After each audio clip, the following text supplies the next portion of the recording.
ಜಾಸ್ತಿ ಮಂದಿ ಇದ್ದಷ್ಟು ಜಾಸ್ತಿ ಆಕಾಂಕ್ಷೆಗಳಿರುತ್ತೆ ನಿಜ. ಬಟ್ ಜನ ಜಾಸ್ತಿ ಮಂದಿ ಶಾಸಕರನ್ನ ಆಯ್ಕೆ ಮಾಡಿ ಕಳಿಸಿರೋದು ಜಾಸ್ತಿ ಅಭಿವೃದ್ಧಿ ಆಗ್ಲಿ ಅಂತ ಹೇಳಿ. ಅವ್ರ ಶಾಸಕರು ಹೇಳ್ತಿದ್ದಾರಪ್ಪ ಅಭಿವೃದ್ಧಿ ಆಗ್ಲಿಕ್ಕೆ ದುಡ್ಡೇ ಕೊಡ್ತಾ ಇಲ್ಲ ಅಂತ ಹೇಳಿ. ಅಲ್ಲಿಗೆ ಇದು ಉಲ್ಟಾ ಆಗೋಗ್ಬಿಡ್ಲಾ ಅಂತ ಹೇಳಿ, ಉಲ್ಟಾ ಆಗ್ಬಿಡ್ಲಿಲ್ವಾ ಅಂತ ಹೇಳಿ ಜನರ ಅಪೇಕ್ಷೆ ಇದ್ದಿದ್ದೇನು, ಇಲ್ಲ ಆಗ್ತಿರೋದೇನು? ಇವ್ರ ಒಳಗಡೆ ಇರೋ ಸಮಸ್ಯೆಗಳನ್ನೇ ಬಗೆಹರಿಸ್ಕೊಳ್ಳೋಕೆ 6 ತಿಂಗಳು ಟೈಮ್ ತಗೊಂಡ್ರೆ ಅಭಿವೃದ್ಧಿ ಯಾವಾಗ? ಪ್ರಶ್ನೆ ಬರಲ್ವಾ ಜನರ ಮನಸ್ಸಲ್ಲಿ?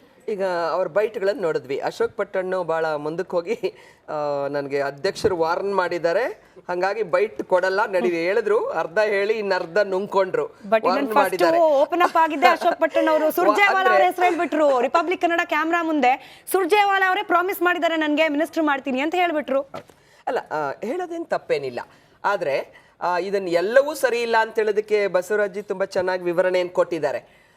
ಆಕಾಂಕ್ಷೆಗಳು ತುಂಬಾ ಜಾಸ್ತಿ ಇದೆ, ಆದರೆ ಆ ಅವಕಾಶಗಳಿದೆಯಾ ಅಂತಂದಾಗ ಈಗ ಅಧ್ಯಕ್ಷರು ಅವರೇ ಆಗಿದ್ದಾರೆ, ಬೇರೆಯವ್ರ ಹೆಸರು ಅವರೇ ಸೂಚಿಸಬೇಕಾಗಿದೆ. ಉಪಮುಖ್ಯಮಂತ್ರಿಗಳು ಬೇರೆ ರಾಜ್ಯಗಳಲ್ಲಿ ಮಾಡಿದ್ದೀರಿ, ಇಲ್ಲಿ ಯಾಕೆ ಮಾಡಿಲ್ಲ? ಸೊ ತುಂಬ ಕಾಂಟ್ರಡಿಕ್ಷನ್ಸ್ ಇದೆ. ಅಶ್ವಿನ್ ಅವರೀಗ ಏನೇ ಆದರೂ ಕೂಡ ರಾಜ್ಯದಲ್ಲಿ ಸರ್ಕಾರದಲ್ಲಿ ಬೆಳವಣಿಗೆಗಳು, ಒಬ್ಬ ಶಾಸಕರ ಮೂಮೆಂಟ್ ಎಲ್ಲವೂ ಕೂಡ ಇಂಟೆಲಿಜೆನ್ಸಿಗೆ ಗೊತ್ತಾಗುತ್ತೆ.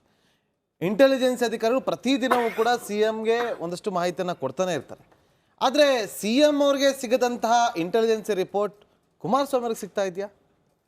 ಕುಮಾರಣ್ಣವ್ರ ಬಗ್ಗೆ ಶಕ್ತಿ ಅಂತ ಹೇಳೋದು ಯಾಕೆಂತಂದರೆ ಅವರ ಒಂದು 2 ಬಾರಿ ಒಂದು ರಾಜ್ಯನ ನಡೆಸಿದಂಥ ಒಂದು ವ್ಯಕ್ತಿ ಈ ಎಲ್ಲರನ್ನೂ ಒಂದು ಒಳ್ಳೆ ರೀತಿಯಲ್ಲಿ ಒಂದು ಬ್ಯೂರೋಕ್ರಾಟ್ ಇರ್ಬೋದು, ಎಲ್ಲ ವರ್ಗದ ಒಂದು ಅಧಿಕಾರಿಗಳಿರ್ಬೋದು, ಎಲ್ಲರನ್ನೂ ಚೆನ್ನಾಗಿ ಅವರು ನೋಡ್ಕೊಂಡಿದ್ದಾರೆ. ಅವ್ರ ಕಾಲದಲ್ಲಿ ಯಾರೂ ಒಂದು ಸಿಂಗಲ್ ಒಂದು ಕಂಪ್ಲೇಂಟ್ ಕೂಡ ಇರ್ತಿರ್ಲಿಲ್ಲ. ಏನಕ್ಕೆ ಅಂದರೆ ಇನ್ಫಾರ್ಮೇಷನ್ ಫಸ್ಟ್ ಇನ್ಫಾರ್ಮೇಷನ್ ಕುಮಾರಣ್ಣವ್ರಿಗೆ ಬರುತ್ತೆ ಅಂತಂದರೆ ಮಾಧ್ಯಮದಲ್ಲೂ ಬರ್ತಿರುತ್ತೆ.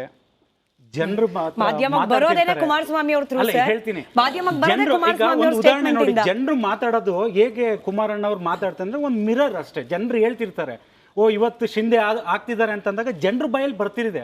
ಅದನ್ನ ಕುಮಾರಣ್ಣವರು ಒಂದು ವೇದಿಕೆ ರೀತಿನಲ್ಲಿ ಅದನ್ನ ವ್ಯಕ್ತಪಡಿಸ್ತಾರೆ. ಅಂದ್ರೆ ಇವತ್ತಿರುವಂತಹ ಶಕ್ತಿ 2019 ಇದ್ರೆ ಅವತ್ತು ಮೈತ್ರಿ ಸರ್ಕಾರ ಕುಮಾರಸ್ವಾಮಿ ಅವ್ರಿಗೆ ಗೊತ್ತಿದೆ ಅಂತಂದ್ರೆ ಯಾಕೆ ಅರ್ಧಂಬರ್ಧ ಯಾವಾಗ್ಲೂ ಗಾಳಿಲಿ ಗುಂಡು ಹೊಡಿಯೋದು ಯಾಕೆ? ಈಗ ಪವಾರ್ ಯಾರು ಶಿಂದೆ ಯಾರು ಅನ್ನೋದು ಗೊತ್ತಿದೆ ಅಂತಂದ್ರೆ ಯಾಕೆ ಹೇಳ್ಬಾರ್ದು ಅದನ್ನ?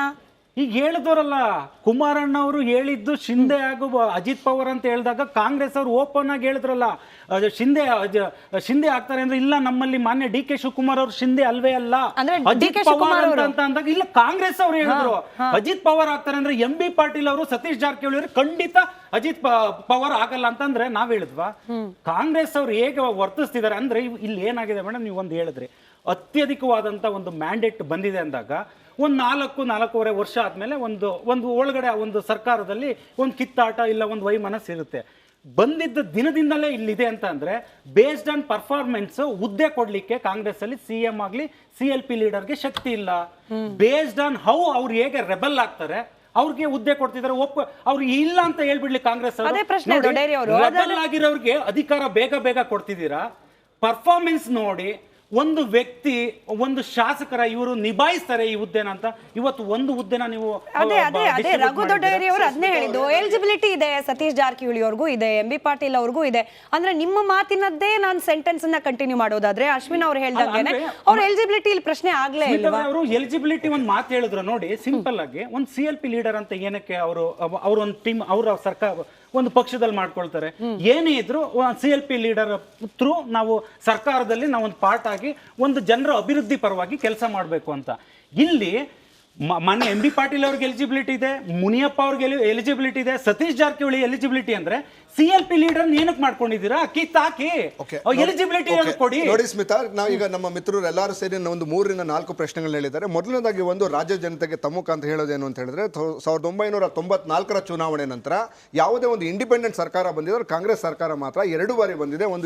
ನೇರ ಪ್ರಶ್ನೆ ನಾನು ಆನ್ಸರ್ ಮಾಡ್ತೀನಿ, ನಿಮ್ದು ಒಬ್ಬರೇ ಡಿಬೇಟ್ ಅಲ್ಲಿ ಇರೋದು, ಬೇರೆಯವರು ಪ್ರಶ್ನೆ ಕೇಳಿದ್ರೆ ಆಮೇಲೆ ಬರ್ತೀನಿ. ಸೊ ಹಾಗಾಗಿ ನಾವು ಒಂದು ಸುಭದ್ರ ಸರ್ಕಾರವನ್ನ ಕಾಂಗ್ರೆಸ್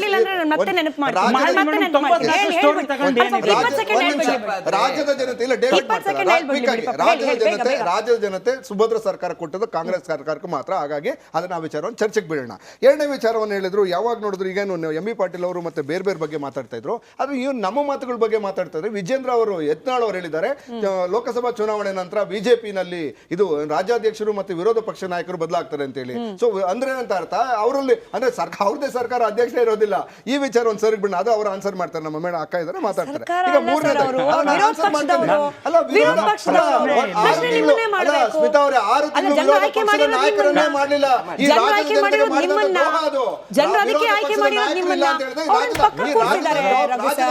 ಬಿಜೆಪಿ ಪಕ್ಕ ಕೂರಿಸಿದ್ದಾರೆ, ಸಮಸ್ಯೆಗಳನ್ನ ಚರ್ಚೆ ಮಾಡೋದಕ್ಕೆ ಒಬ್ಬರು ವಿರೋಧ ಪಕ್ಷದ ನಾಯಕರನ್ನ ಆಯ್ಕೆ ಮಾಡಿಲ್ಲ ಅಂತಂದ್ರೆ ಆ ಪಕ್ಷದವರು ಯಾವ ಸಮಯದಲ್ಲಿ ಅರ್ಥ ಮಾಡ್ಕೊಳ್ಬೇಕು. ಇನ್ನು ಮೂರನೇದಾಗಿ ನಮ್ಮ ಬಿಜೆಪಿ ನಮ್ಮ ಜೆಡಿಎಸ್ ಮಿತ್ರರು ಹೇಳ್ತಾ ಇದ್ರು, ಬೇರೆ ಬೇರೆ ವಿಚಾರ ಹೇಳ್ತಾ ಇದ್ರು. ಯಾಕೆ 2000 ಅವರು ಮಾನ್ಯ ಕುಮಾರಸ್ವಾಮಿ ಅವರು 2 ಸಾರಿ ಮುಖ್ಯಮಂತ್ರಿ ಆದ್ರು, ಒಂದು ಸರಿನೂ ಯಾಕೆ ಬೋರ್ಡ್ಸ್ ಅಂಡ್ ಕಾರ್ಪೊರೇಷನ್ಸ್ ನ ಅವ್ರು ಮಾಡ್ಲಿಲ್ಲ? ಅಂದ್ರೆ ಅಂತ ಅರ್ಥ ಸುಮ್ಮನೆ ನಾನು ವಿರೋಧ ಪಕ್ಷದಲ್ಲಿ ಗಾಳಿಯಲ್ಲಿ ಗುಂಡು ಹೊಡೆಯುವಂತ ಪ್ರಯತ್ನವನ್ನ ಮಾಡಿ. ಸೊ ದಯವಿಟ್ಟು ನಿಲ್ಲಿಸಿ. ಮಿತ್ರ ಪಕ್ಷಗಳಲ್ಲ ನಿಮಗೆ, ಅಂದ್ರೆ ಮಿತ್ರ ಪಕ್ಷಗಳನ್ನ ಆಳುವಂತ ತಾಕತ್ತು ನಿಮ್ಮಲ್ಲಿ ಇರಲಿಲ್ಲ ಅಂತ ಅರ್ಥ. ಮಾನ್ಯ ಕುಮಾರಸ್ವಾಮಿ ಅವರಲ್ಲಿ ಮಿತ್ರ ಪಕ್ಷವನ್ನು ಆಳುವಂತ ತಾಕತ್ತು ನಿಮ್ಮಲ್ಲಿ ಇರಲಿಲ್ಲ. ನಿಮ್ಮಲ್ಲಿ ಆಳುವ ಪಕ್ಷವನ್ನ ಆಳುವ ಅಧ್ಯಕ್ಷರಾಗಿ ತಾಕತ್ತಿದ್ರೆ ನೀವು ವಿರೋಧ ಪಕ್ಷದ ಸರಿ ಅವನು ಬೋರ್ಡ್ಸ್ ಅಂಡ್ ಕಾರ್ಪೊರೇಷನ್ಸ್ ಅನ್ನ ಮಾಡ್ತಿದ್ರೆ. ಸೊ ಹಾಗಾಗಿ ದಯವಿಟ್ಟು ನಿಮ್ಮ ಕುಮಾರಸ್ವಾಮಿ ಅವರ ಮಾತಿಗೆ ಬೆಲೆಯನ್ನ ರಾಜ್ಯದ ಜನತೆ ತಿರಸ್ಕಾರ ಮಾಡಿದ್ರೆ ದಯವಿಟ್ಟು ನಿಲ್ಲಿಸಿ. ಇನ್ನು ಮೂರನೇ ವಿಚಾರ, ಅಜಿತ್ ಪವಾರ್ ಆಗ್ತಾರೆ ಅಂತ ನಾವ್ ಹೇಳಿದ್ವಾ? ಹೇಳ್ತಿರೋರು ನೀವು. ನಿಮ್ಗೆ ಸಿಎಂ ಮೇಲೆ ವಿಶ್ವಾಸ ಇಲ್ಲ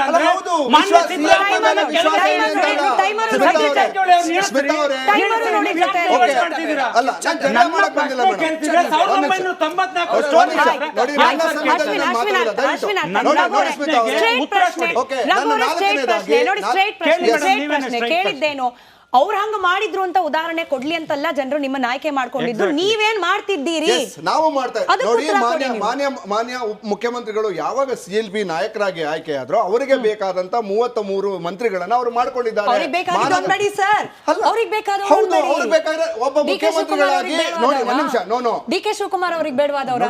ಒಂದ್ ನಿಮಿಷ ನೋಡಿ, ಮುಖ್ಯಮಂತ್ರಿಗಳೇ ಸುಪ್ರೀಂ. ಯಾವುದೇ ಸರ್ಕಾರದಲ್ಲಿ ಮುಖ್ಯಮಂತ್ರಿಗಳೇ ಸುಪ್ರೀಂ. ಅದ ನಂತರ DCM ಅವರು ಬರ್ತಾರೆ. ಅವರಿಬ್ರು ದೆಹಲಿಗೆ ಹೋಗೋದು ಚರ್ಚೆಗೆ ಮೇಡಮ್, ಚರ್ಚೆಗೆ ಸರಿ ನೋಡಿ, ಡಿಸ್ಕಷನ್ ಅನ್ನ ಡಿಸಿಷನ್ ಅಂತ ಮಾತಾಡಬೇಡಿ ನೀವು. ಸೊ ಒಬ್ರು ಮುಖ್ಯಮಂತ್ರಿಗಳು ಮತ್ತು ಉಪಮುಖ್ಯಮಂತ್ರಿಗಳು ಈ ನಮ್ಮ ಸರ್ಕಾರದಲ್ಲಿ ಜೊತೆ ಸೇರ್ಕೊಂಡು 32 ಜನವನ್ನ ಅವರನ್ನ ಆಯ್ಕೆ ಮಾಡ್ಕೊಂಡಿದ್ದಾರೆ. ಇವರು ನನ್ನ ತಂಡದಲ್ಲಿ ಅಂತೇಳಿ ಅವ್ರ ಎಲಿಜಿಬಿಲಿಟಿ ಇಟ್ಕೊಂಡೇ ಕೇಳ್ತಿರ್ತಕ್ಕಂಥದ್ದು. ಹಾಗಾಗಿ ಬೇರೆಯವ್ರಿಗೆ ಎಲಿಜಿಬಿಲಿಟಿ ಇಲ್ಲ ಅಂತ ಅಲ್ಲ. ಆದ್ರೆ ಕೆಲವು ರಾಜಕೀಯ ಏನೋ ಪ್ರಾತಿನಿಧ್ಯಗಳನ್ನು ಕೊಡೋದನ್ನ ಜಾತಿವಾರು, ಪ್ರದೇಶವಾರು, ಬೇರೆ ಬೇರೆ ಕಾರಣಗಳಿಂದ ಅವ್ರನ್ನ ಆಯ್ಕೆ ಮಾಡಿದ್ದಾರೆ. ಹಾಗಾಗಿ ಮುಂದಿನ ಒಂದ್ ನಿಮಿಷ, ಯಾವ ಒಂದು ಫಂಡಮೆಂಟ್, ಯಾವ ಒಂದು ಬೇಸಿಕ್ ನೀವು ಕೊಟ್ಟಿದ್ದು ಒಂದು ಏಕೈಕ ಅಂದ್ರೆ 3 ತಿಂಗಳಿಂದ ರೆಬಲ್ ಆಗಿದ್ರು. ಕಾಂಗ್ರೆಸ್ ಅಲ್ಲಿ ಶಾಸಕರು ರೆಬಲ್ ಆದ್ರೆ